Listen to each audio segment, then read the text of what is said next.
Jon Pessah, welcome to the Baseball Bookshelf Conversations. Hi, Ron. Great to be here. Well, congratulations on your new book, Yogi, A Life Behind the Mask. Excellent book. Thank you. A lot of fun to read. I don't usually say this because it always sounds trite, but I found it very readable. A lot of these biographies are so dense with facts and figures that it's like the author is kind of showing off of, look at all the research I've done. And you have Right. done a ton of research, but you've made it a readable, entertaining book. So I congratulate you for that. Well, thanks. I actually argued with my agent and a woman who was my sounding board for a lot of this. They both wanted me to write it as a straight biography that, as you're describing. And I said, if I'm going to get people to read this long of a book about someone who led this long and fruitful a life, I need to write it as in scenes.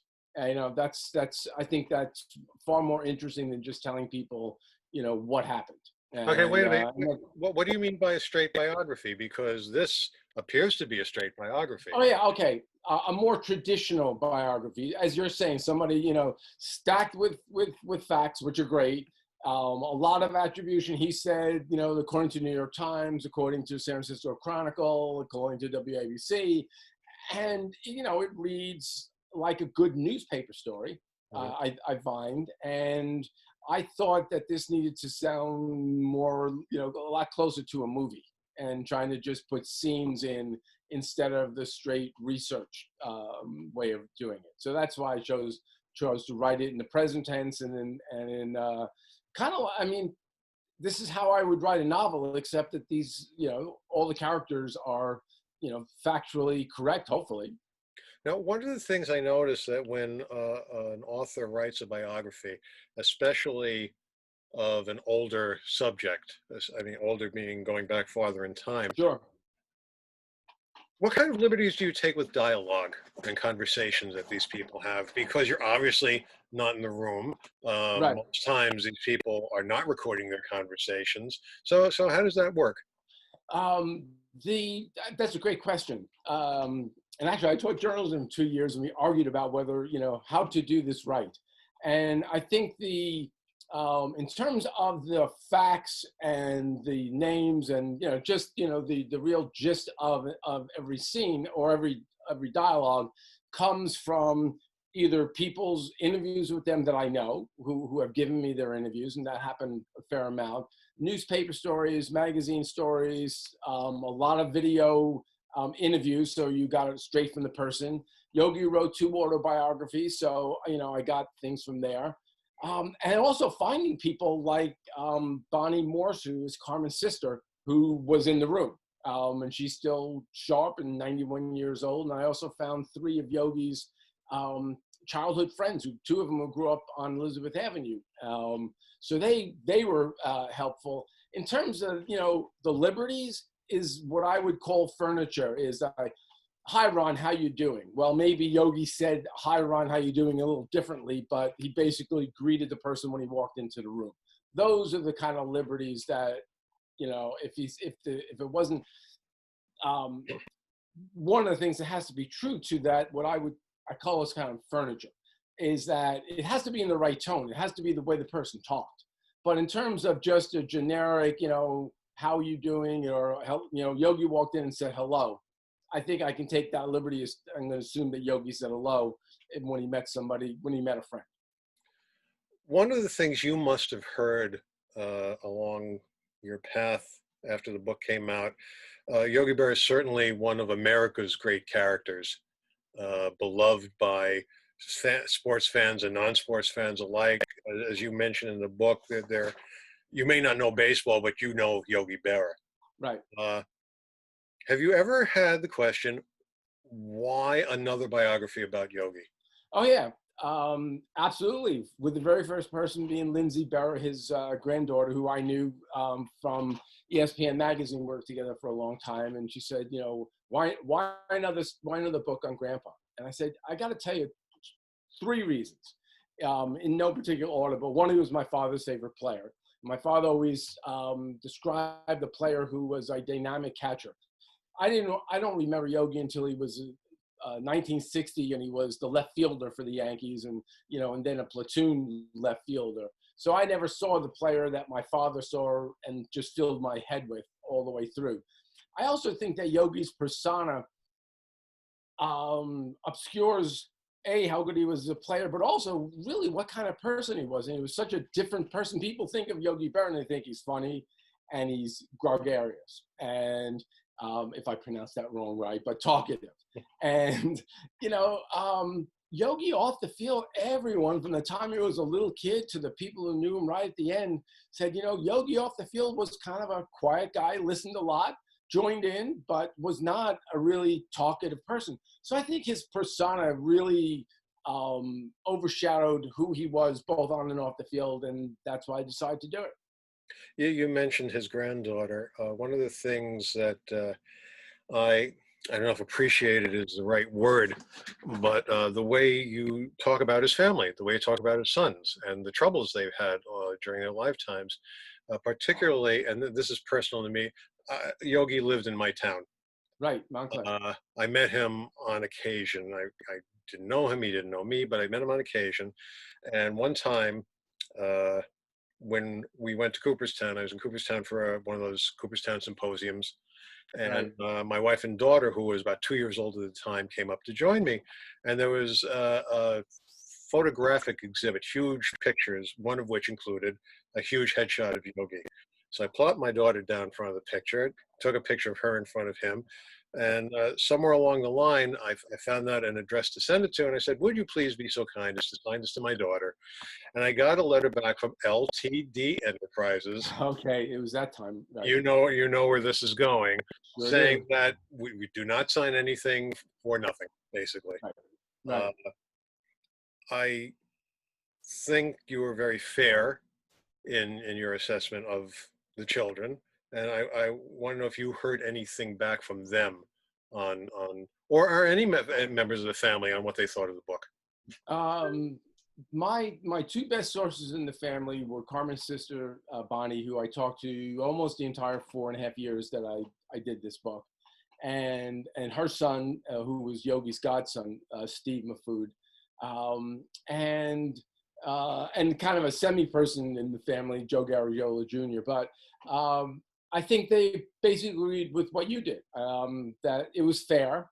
There was the things that you kind of, especially if you're in a family, you kind of, flinched because, the drug use, Yogi as absentee father, at times during his career.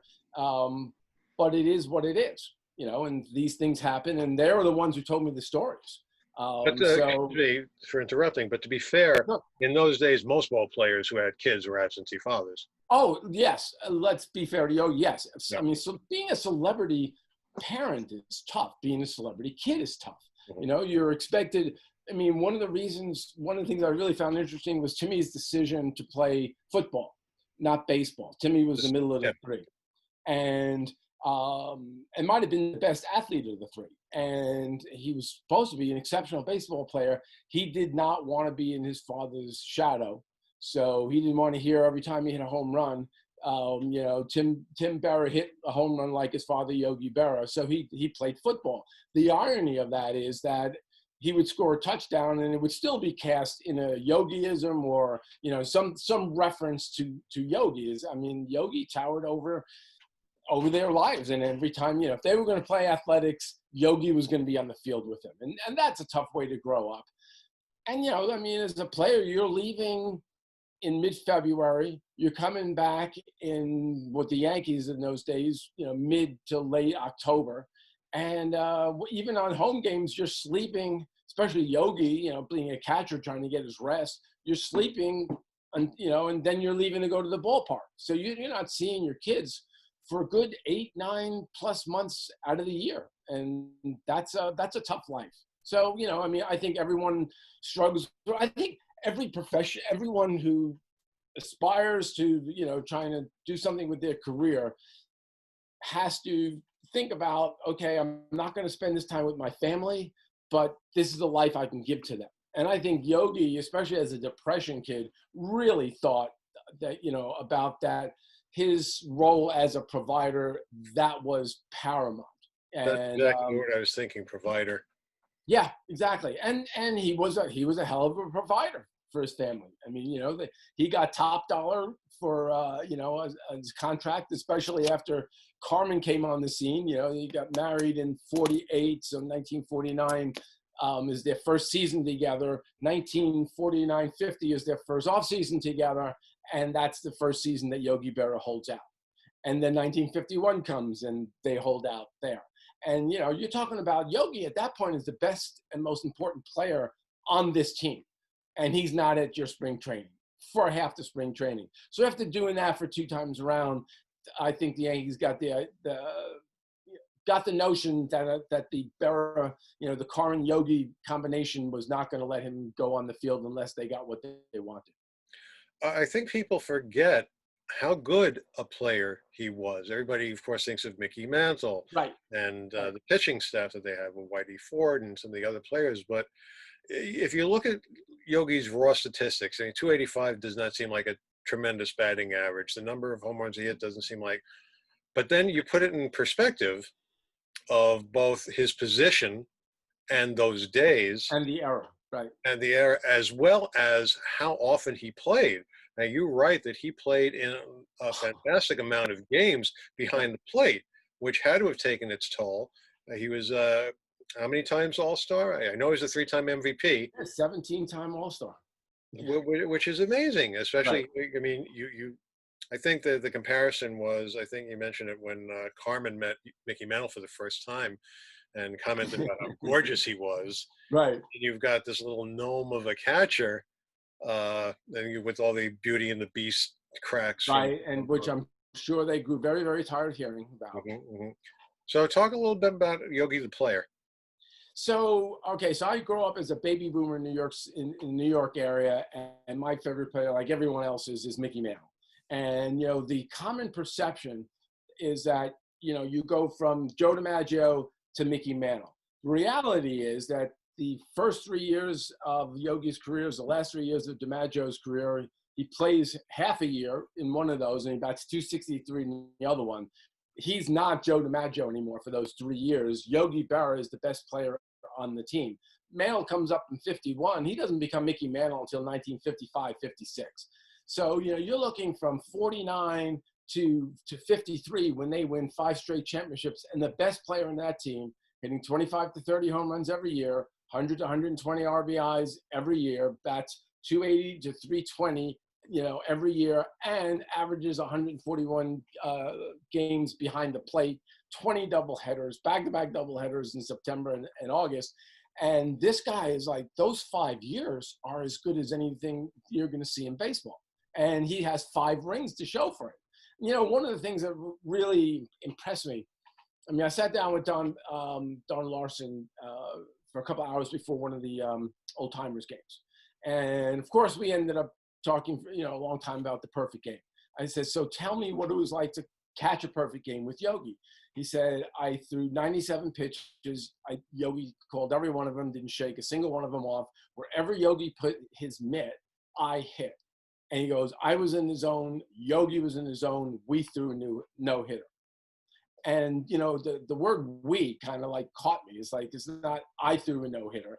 Thank you, Yogi. It was we threw a no-hitter. And I think that was the regard that the pitching staff, a lot of good pitchers, but Whitey Ford is the only Hall of Famer that's on that list and for all the teams that win all those World Series with Yogi as catcher. And that's not, he was just an incredible player, both behind the plate as well as at bat. You mentioned Whitey Ford. I'm just curious because I'm looking at the new biography about Jim Bouton, and I know this is a little off topic. How did he and Yogi get along? I'll tell you what. I mean, Whitey's a couple of years younger. Comes in, he always thought, he always was super confident. Whether he was the best pitcher or not, he always thought he was super confident. Hell of a pitcher. They got along great. They liked to party together, but obviously Whitey liked to party a lot more than Yogi. In fact, it's an interesting story in '56 with the whole Copacabana story, where so it's Billy Martin's birthday, and it's the whole party crowd. It's Yogi, I mean it's Whitey, it's Mickey, it's Hank Bauer, it's Billy Martin, and Carmen and Yogi. And Yogi is, this is '57. Yogi's batting 167 in early May, and he doesn't want to go. And Carmen thinks, come on, let's go out. It'll be good for you. It'll be good for you. And of course, he goes. He's fined $200 like everybody else. He sat down like everybody else. He had no desire to be there. And Carmen felt so bad for so long that, you know, if it wasn't for her, he wouldn't have been there. And it was a huge embarrassment. It wasn't just the fine and the sitting down, but for the rest of the year, everyone wrote, you know, well, if the Yankees would have hit as hard as they did that night at the Copa, they wouldn't have lost this key game to the Indians in July. And I think, I mean, he got along terrific with him. They were good friends. His wife, Joan, told me that it's a kind of an interesting story, and I'm not quite sure how you would spin it, so I just put it out there and say, here it is. So the day that Yogi gets fired in '64, you know, they lose the World Series in '64 by 3 runs in the 7th game, and a team that's clearly aging and injured.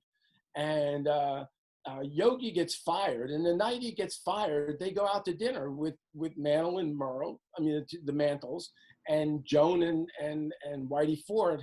And, you know, here comes Yogi fired hours early, and Whitey comes up and he goes, hey, how you doing? What's new?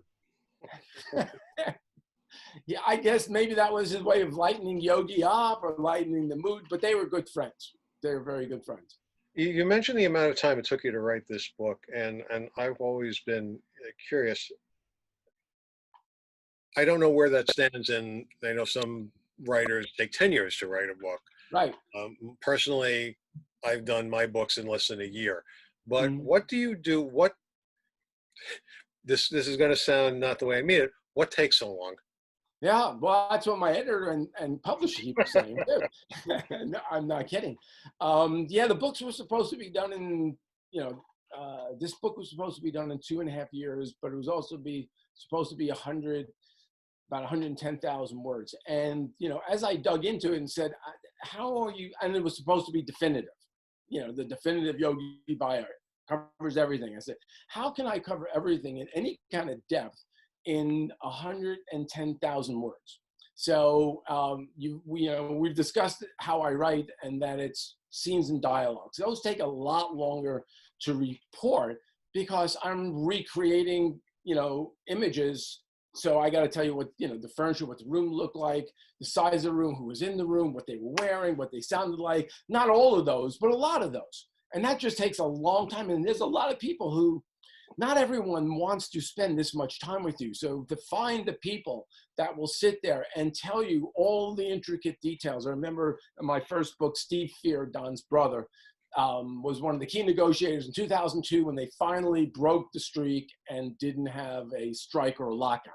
And it came down to the last day. And at 5 a.m. the last day, he left Major League Baseball with an offer in his backpack, and he walked over back to the union office. And I said, what was the color shirt you were wearing? He goes, what the hell do you want to know that for? I go, when I write this, I'm showing, you're walking down the street and I want the reader to see it. So if he's going to see it, I need to know the color of your shirt. I really learned that a lot from like Jon Pessah, who was the editor of Sports Illustrated and then became the founding editor of ESPN magazine. Really, really good magazine editor. And just the level of detail going from newspaper to magazine writer was far deeper than I thought. For the first couple of years that I did a magazine, I had no idea just how deep I was supposed to go. And that kind of led to this. And, you know, writing in the present tense, writing in dialogue, it takes a long time to get that dialogue. I mean, there's no way I'm going to have a dialogue of an important event, and you hope that you have a lot of important events, so it's an interesting book. without making sure that I have as accurate a version of that dialogue as I possibly can do. So I'll read 12 stories instead of 3 stories. I'll talk to 10 people instead of 4 people. It's just I think it's really kind of an arithmetic factor. At least that's the way I've tried to explain it to my editor and my publisher. What you just said, it makes me think if you had had a different editor, your book might have gone in a different direction because you didn't have that mentorship, that experience of detail, detail, detail. You might have had somebody who said, you know, we don't want this way. We want it another way. How do you balance that? Yeah, well, my first editor for my first book was the person who signed me to write Yogi, and he already knew how I worked, so we kind of had that relationship. He left to become editor of Dutton, and a terrific job and well deserved. And so I went about a year with 3/4 of a year without any editor at all. And then somebody who was new, who was fielding his way around just a new company and a bunch of different books that got dropped in his lap from that somebody else had signed. So there's no relationship with the writer, even the nascent relationship of, the courtship of, proposal and do you want to write here and who are you and that kind of thing that you go through. So this was a very different experience. It was definitely more solo than it was collaborative. You mentioned your first book briefly. The book is called The Game Inside the Secret World of Major League Baseball Power Brokers. What was the experience like writing that book versus a biography of one person? Wow, much different than I thought it was going to be. I was hoping it was going to be similar.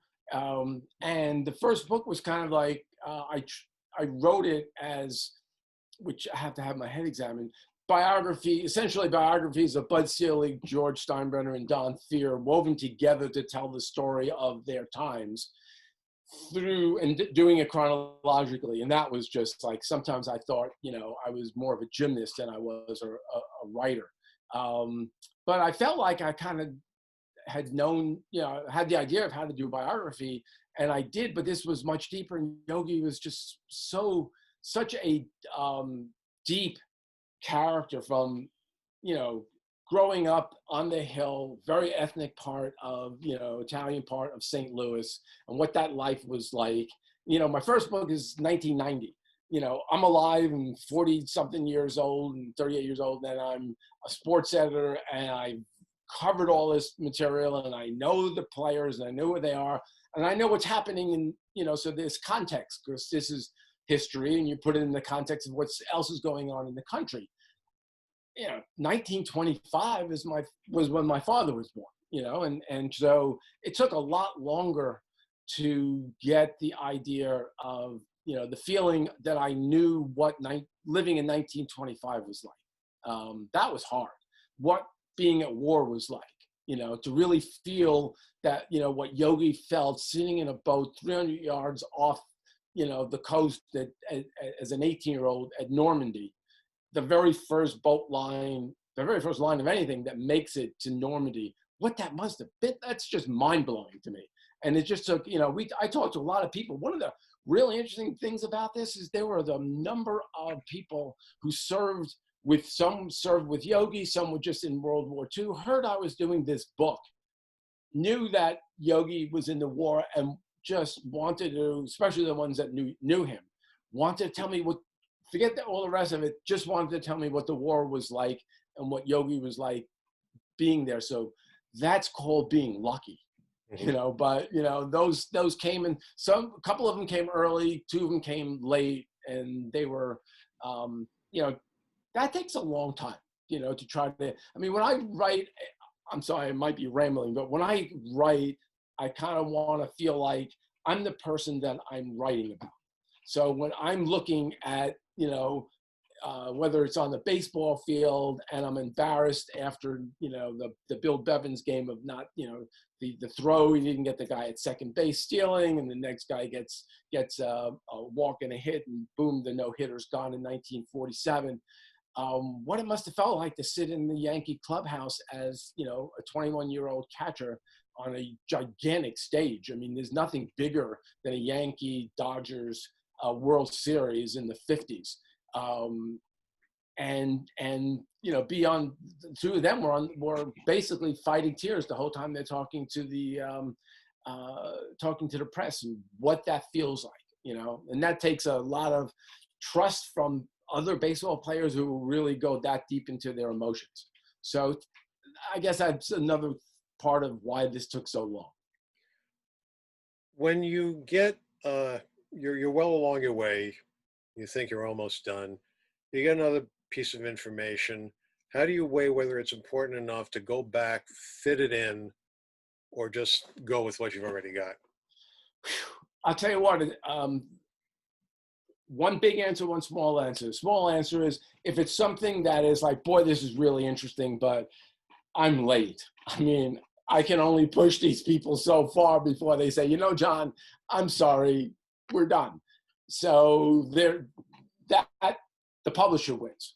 The one that is the argument with the publisher is if I get something that changes a fundamental plank in the story, whether it's a storyline and now I got to go rebuild the whole thread because something that I thought was right, somebody big enough and smart enough and, you know, and who was there comes and I discovered that I was wrong. And now I got to write. At any point in this book? Well, I know what happened a lot in the last book. And I think what happens more than any specific, you know, you get to the, I mean, it took 4.5 years to write this book. I knew more about Yogi the second year than I did the first year. I knew more about Yogi the third year than I knew the second year. And I knew more about Yogi the fourth year than I did the third year. By the fourth year, I know him is well enough that I feel like I better write the book now. Okay, I can't keep reporting forever. And you discover that, okay, so, geez, you know, some of the things I thought about his relationship with Carmen, and you know, the toughest one, okay, this answers the question the best. A friend of mine who read behind me oftentimes on this book kept reminding me when it came to this particular thing that you cannot judge Yogi as a father by the standards of today's fathers. I mean, we baby boomers brought up our kids different than our fathers brought up our kids. Our jobs were different. And, you know, to look at Yogi and you know, just instinctually relate to him as a father, his fathering experience was not mine. It was my father's, you know, is how he was. And I remember my father came home like fathers in the 50s and the 60s. They came home from work. They had provided for their family. There was food on the table, clothes on their back, a roof over their head. Their wife serves them the food. She cleans up. She takes care of the kids. She puts the kids to bed. You say goodnight. And, you know, because you're the guy that's working for a living. And that's what fathering was like. And I had to keep that in mind, as you say, you know, as Yogi's kids come into the picture and develop into people and characters in the story, how to view their relationship, you know, was, you know, my first instinct was to think about him as me. You know, I think that's, you know, I don't know if that's natural, but it's just, I'm a father, so sure, I know what it's like. And then, no, I don't know what it's like to be a father of his generation. And there was sometimes I had to go back and say, okay, that wasn't fair. Or maybe this part, maybe I probably should be a little tougher on this part. And so that was the hardest thing, I think. Are you referring to the point where one of his kids said to another player in the Yankee locker room, "You stink," and Yankee smacked him? That was a tough story, wasn't it? That was told by Larry Berra. I mean, I trusted that, you know, and I read it at other places, but, you know, Larry told that story. And so that's a pretty good source. I mean, I go up and back on, I mean, our generation was, I think, the first generation that didn't hit their kids as part of discipline. You know, I mean, I remember getting hit with a strap. I remember my father slapping me. I mean, that was part of being brought up. There's a scene in the book when Yogi's a kid and he doesn't finish the bread on the table that his father bought. And Yogi's father damn near lifts him out of his chair. He hits him so hard because he's leaving the table without finishing the food on his table, a mistake he never made again. So his fathering experience is obviously different than the one he ends up giving his kids. And, so yeah, it was that was that. I'll tell a story. Doubt many of your readers know I had never heard this story before. So he brings Larry and Timmy, and they're like 10 and 8, I think, to Yankee Stadium to a game. And they're in the game in the locker room afterwards, and Mantle struck out 3 times, which anyone who grew up like at the time we did knows that didn't happen. That was not that uncommon, but it was uncommon for players to strike out 3 times a game, not like today's baseball. I mean, if you struck out 3 times a game, players were embarrassed for that to happen, and it didn't happen all that often. Mantle could get away with it since he hit those majestic home runs. Anyway, Timmy walks up to Mantle and says, just looks at him and says, "You stink." And Yogi just, turns off and wobbles his kid, slaps him across the face, saying, "Apologize to Mr. Mantle." And he had him apologize and said, "We'll discuss this when we get home." And he was in trouble for saying that. And I think that's also different era too. I mean, the way kids dealt with adults was much different than the way kids deal with adults in today's world. And so I think there's a couple of different ways to interpret that scene. Speaking of different era, obviously we are in a very different era now than even when you wrote your last book. Authors are not going out doing book tours, not having speaking engagements, but you have hooked up with an outfit called the Pandemic Baseball Book Club, which I think is a wonderful deal. Talk about a little bit about your experience with that. Sure. They are, just to let your listeners know, your viewers know, I mean, they, 4 people in the Bay Area who all had put out books. Everything got canceled. There you go. Their book tours, their personal appearances, just like all the rest of us who books out this year, everything got canceled. So they got together and said, let's be creative. What can we do? So they recruited a bunch of different, a few other writers. I was included in that. And we started doing interviews with each other. And unlike normal years, when you look at each other as competitors, we looked at each other as everybody needs everyone's help in trying to get the word out about their book, because we're in an era that, I mean, how do you even break through what else is going on in the world? So we'll help. And there's videos, interviews with everyone who's written books. We've done panel discussions. We've done a game show. There's a newsletter. There's a podcast. So we're coming up with a lot of different ideas on how we can publicize each other's books and make it kind of like value added. I mean, a lot of the things we're doing, I think, are just fun to read if you're a baseball fan. And these are people that put out baseball books. So, thinking goes, we can entertain you, and maybe you want to buy our book too and be entertained for a little bit longer than just what it took to read the webpage. I think that it's a fantastic idea. You have all kinds of authors. I mean, you're obviously published by a large outfit, Little Brown. You have authors who are self-publishing, but it's all a cooperative community, and I think that's great to. Yeah, you guys. And we all love baseball, and that's. I'll tell you what, sitting down and talking with people, especially now. I mean, I've been listening to baseball since I was 4 years old. It's the background music of summer. It is always on. It's part of who I am. My kids became Yankee fans because my father made me was a Yankee fan, and now my first grandson, who's all of 2 years old as of Saturday, he's in pinstripes. He'll be a Yankee fan.